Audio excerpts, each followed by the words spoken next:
Let's spin it forward. It's going to be Tua, unless it isn't, versus Mac Jones, a couple of Alabama quarterbacks week 1. And then beyond that, you got Tommy coming to town week 4, and it's Mac Jones. Does the fact that they're going all in with the rookie change your belief as to what the Patriots can be / will be this season? No, it doesn't. It doesn't. I feel pretty good about the Patriots regardless of who the quarterback is. And if there's one team that, knows how to manage a situation, a quarterback, put that quarterback in, positions that he is comfortable in and then formulating plans around them, it's the New England Patriots. Listen, Tom Brady played there for 18 years. He couldn't run a bootleg. They didn't run a bootleg for 18 years because Tom Brady couldn't run them. I mean, he couldn't do it. They barely had 3-step drop game. Like quick throws, they didn't do it. Brady didn't like taking 3-step drops and getting the ball out of quick because he's not like fast twitch like that. So they never ran them. For 18 years, they barely ever ran like shotgun quick slant or underneath the center 3-step slant like you see Brett Favre and Aaron Rodgers do. Bootlegs like you see all the other quarterbacks in football do. Never did it. So, I mean, they will do what they need to do to make Mac Jones feel comfortable and formulate around that, and that's where I don't worry about them. Does it lead to maybe a few rookie moments? Okay, yes, probably. But at the same time, I think it's like a push because Cam probably would have gave you a few moments of like, why did you force that ball in there? Why did you hold the ball so long? And I think when you look at it that way, you just go, okay, yeah, he's a rookie. He's going to make his mistake, but the other guy's going to make mistakes too. So let's go with the rookie who has a bigger understanding, it looks like to me, of the totality of the offense, which is as depth and in-depth of offense as you can find in the NFL. And I got to give Tom Curran, our colleague at NBC Sports Boston, credit because he was putting these issues, these questions about Cam's ability to run the offense the way they want on the radar screen weeks ago. From his work in the offseason to early training camp where Cam was taking too long to make the decisions. And that's why in that first preseason game, it jumped out to me that Mac Jones had kind of a glide to how he went about making his drop, doing his reads, getting rid of the football. And Cam Newton always sent off a vibe to me that he was a little uncertain, he was a little jumpy, he was a little hesitant, he was a little, he wasn't able to run the offense the way they see. I was like, I know that's good mobility in the pocket, but there's just something about it that doesn't speak to the smoothness and the fluidity of the way Mac Jones runs that offense, like it's a robot out there. And I think that's what they're looking for. Well, yeah, I mean, Cam, it's not fluid and smooth have never been a part of Cam's game. And I think the other thing too, like if we can go back and show that whole series of clip, I think there's a point here to be made about this. I mean, look at the plays Cam Newton's running. It's 2 people out on a route. It's 3 people out on a route. Look, I mean, it's, the backs came out after they protected and there was nobody there, and then they got a 2-man route. Look again. Here we go. Play action pass. The back got out, but basically 2 receivers down the field, like a post route and a crossing route. Here again, same type of thing. There's only so many ways you can design plays off of that formation and so many route patterns that you can really combine together there to fool football teams. I mean, you'd have to be so much better than the teams you're playing to consistently play that way. And I think that's probably the other thing that I'm mad that I didn't maybe say that. Rodney Harrison, I'll give him a lot of credit. These are some of the things he was saying Sunday after the game. I don't know maybe if he had inside info or what, but he brought up that aspect of just about how the offense was way more diverse with Mac Jones, and that's why he thought they would go with Mac. And, he definitely was right about that. Well, and it really is fair to wonder, and this isn't directed at Rodney per se. You said it, not me. Yeah, it's okay. But look, some of the things that you will hear in media, from media who have direct and indirect connections to the team, some of those things are coming from the team as the precursors to what ultimately happens. So keep that in mind, whether it's in-house media, whether it's the radio crew, whether it's the preseason TV crew.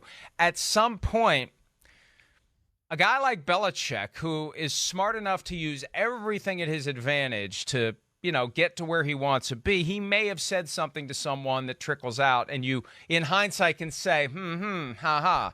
That's, you know what, maybe there were some clues hiding in plain sight as to where this was going to go. Where it's going from go ahead. I was going to say, in your heart of hearts, here's the one I really do struggle with a little bit, just that I've really thought about over the last 24 hours. If he doesn't have the COVID protocol misunderstanding, do you think we're here at this point right here, right now? And this is going to be very relevant in our next segment as it relates to Urban Meyer's unfortunate moment of candor. The way this was all set up by the NFL and the NFLPA, and I don't agree with it because it put coaches and general managers in a tough spot. It's not a tough spot that's easy to get out of, but it is a tough spot. Number one, you can't make decisions based on vaccination status. Number two, they have created, in an effort to persuade as many players as possible to get vaccinated, strong and real incentives to get rid of guys who aren't vaccinated by virtue of tested every day if you're not vaccinated. Yeah. If you're positive, you're gone for 10 days. Close contact with someone who's infected, you're gone for 5 days. A misunderstanding with the COVID protocol, because Cam Newton failed to get tested at the team facility every single day, even though he knew he needed to be tested at the team facility every single day. You get to a point, if you're Bill Belichick, where you ask yourself, can I count on this guy? Can I trust this guy? Last year, he didn't keep himself away from getting COVID, and that turned our season upside down. This year, he doesn't seem to understand the very clear and basic rules that apply to somebody who isn't vaccinated. I'm not going to tell the guy to get vaccinated, but I am going to hold him accountable for a different set of rules that applies to unvaccinated players. Positive test, gone 10 days. Close contact, gone 5 days. Don't get tested every day at the facility, gone 5 days. I'm not going to bed the night before Tom Brady comes back to town to play us, worrying about whether or not Cam Newton's going to test positive, have a close contact, or for whatever reason fail to get tested the night before the game, and then we find out he can't play. I'm not doing that. And in a close case, and, people keep asking this on social media, this is not complicated. This is not anything other than Bill Belichick had an alternative to Cam Newton. Mike Zimmer doesn't have an alternative to Kirk Cousins. If he did, and if it didn't turn their salary cap upside down, Kirk Cousins would be gone. And one of the reasons he can dig in his heels in Minnesota and give Mike Zimmer the finger over the vaccination issue is because there is no alternative. Right. Bill Belichick had an alternative. And Bill Belichick's never going to say it. He can't say it. If he says it, the NFLPA is going to be up his butt. Sorry, London. Yeah. He's not going to say it. But anyone with half a brain is going to look at it and say, that's what happened. I mean, really, come on. Clearly what happened. Any good business in the world that has to have people at the office, that's what they're going to do. I don't know what else. Sorry, that's what's going to happen. Oh, we want the business to be good? Oh, we have to be here? Then we want the people that are supposed to be here to be here. Our quarterback. Right. The most important player on the team. Wall Street, Street, most important player on the team. I know. We can't count on him. And here's another thing, just to add to what you're saying, Mike, because this is something I was aware of in the draft process, and it just speaks to the trustability of Mac Jones. I don't know if that's a real word or not. I have a feeling go with it. Chris Sims, accidental scholar. I think the search has already begun. Yeah, but Mac Jones, first off, when he was at Alabama, there was a lot of haters on Mac Jones just because of the way he looked. I know this. I mean, they didn't want to, but the equipment manager did him no favors. No, but he had coaches there who they were like, oh, we can't play Mac Jones. We should play this guy. And from everything I know, and I know this from people, that Nick Saban set everybody straight and was like, hey, I don't know what the hell you guys are looking at, but every day out here at practice, he's the best quarterback. He's going to play. Get the hell used to it. And then Mac Jones finally, of course, gets to be the starter there. And here just tells you the maturation or how mature the young man is. I mean, we see it on the football field. We see it off the football field. But from what I was told, he basically, last year during the football season, he enclosed himself in his apartment with his girlfriend and didn't see anybody. He wasn't going to let anything mess up his football season last year is what I'm getting to. It was like, I'm not going to see them. I'm not doing this. Nope. It's football. It's back home. I'm going to be here for every game and take advantage of the opportunity. And I'm sure Belichick knows that from Nick Saban too. And that's part of the reason, or one of the reasons of many probably, that he trusts him with the keys to the organization now. Remember that documentary where it was Belichick and Saban said to Belichick, "You're the only one who calls me and asks me about my players." Yeah, I know. Nobody else does.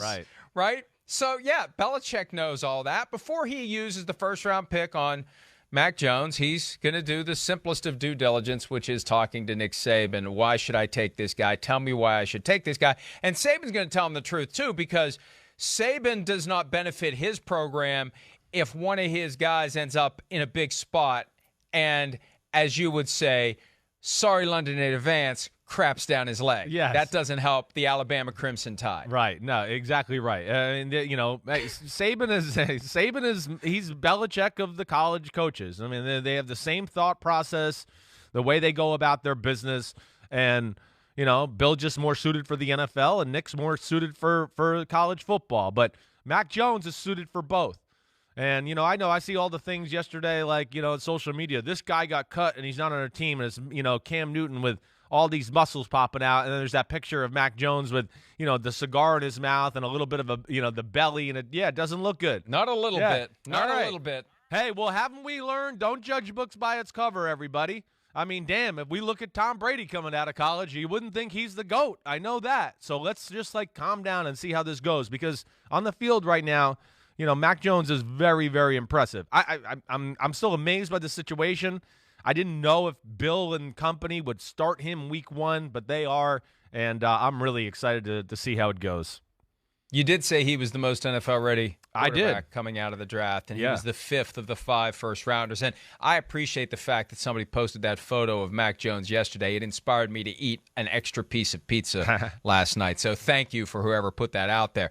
The Patriots' odds have not changed for winning the division or winning the Super Bowl with this pivot to Mac Jones. However, and understandably, the Mac Jones Rookie of the Year odds have changed significantly from, I believe, plus 800 to plus 450, courtesy of our friends at the PointsBet Sportsbook. So, yeah, he's going to be playing. One of the key ingredients to being Rookie of the Year, you have to play. And now Mac Jones will be playing, and if he stays healthy and effective, he'll be playing all year. And he will not have a short leash because Brian Hoyer will be the backup. And I'm surprised Brian Hoyer is still on the team after the brain fart from last year in the waning moments of the first half against Kansas City, where he tried to do the Chris Webber call a timeout when they didn't have one or something like that. Yes, it was just a big mess. It was a big mess. He had the fumble that Kansas City, I believe, returned for the touchdown. Right? I mean, it was a debacle. Now they do have Jarrett Stidham right on the pup.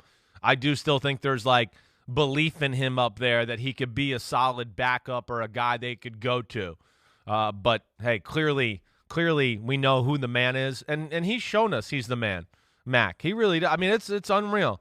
Again, the way he handles himself, and he just seems unaffected by anything out there, the outside noise, whatever it is. I mean, he really fits New England through and through, and they got their guy for a long time, and I'm excited. I'm excited for him to shut up all the haters too that didn't want to give him his credit during the draft process just because of the way he looked. Listen, I'm into looks. You know me. I'm all about butts and thighs and arms and muscles and all those type of things. But sometimes you got to block that crap out of your brain. Yeah, you got to block it out of your brain.